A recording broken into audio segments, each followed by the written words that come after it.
పేరు పెట్టిన నా కొడుకు? ఏంటి ఆ పేరు? ఎందుకు తీసుకొని చర్యలు? అంటే ఆ అమ్మాయి తీసుకోవాలా? ఏంటి సార్ ఆ మాటలు? అన్నం తింటలేదా? అక్కలు లేరా? తల్లులు లేరా? చెల్లెలు లేరా?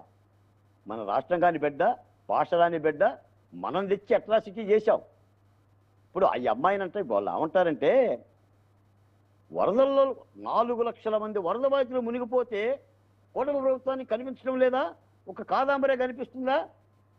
పోలవరం మీరు కట్టరా? కాదాంబరే కనిపిస్తుందా? పోలీస్ ఆఫీసర్ని వెనకేసుకొని వస్తారేంటండి? 17 కేసులున్న కుక్కల విద్యాసాగర్ని వెనకేసుకొని వస్తారేంటండి సార్? మూసేయాలండి ఆ పత్రికల్ని. రోత పత్రికలు, బూత్ పత్రికలు కూడా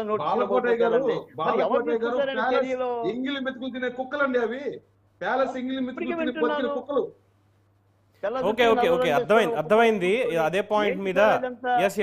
అయితే బాలకోటయ్య గారికి తెలిసి కూడా నన్ను ప్రశ్నిస్తున్నారు. అది ఏంటంటే ప్రభుత్వం వాళ్ళ మీద కూడా చర్యలు తీసుకోవాలండి. ఎందుకంటే బాలకోటయ్య గారు ఇప్పుడు అదే చెప్పబోతున్నా.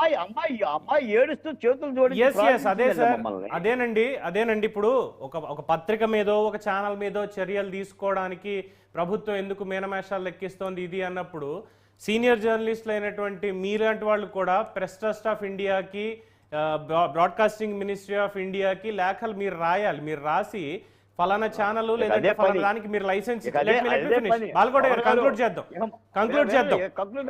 ఇక మాకు అదే పని, ప్రభుత్వం చేయదు. సార్ ప్రభుత్వానికి ఆ హక్కు లేదండి. రాజ్యాంగం కల్పించిన ప్రకారం ప్రభుత్వానికి ఆ హక్కు లేదు. ఉందండి. ఇష్టం ఉంటే సుమోటో కూడా ఎవరినైనా సరే ఎత్తుకెళ్ళొచ్చండి. అది సెంట్రల్ లో ఉన్న వాళ్ళకి తెలియాలి. అది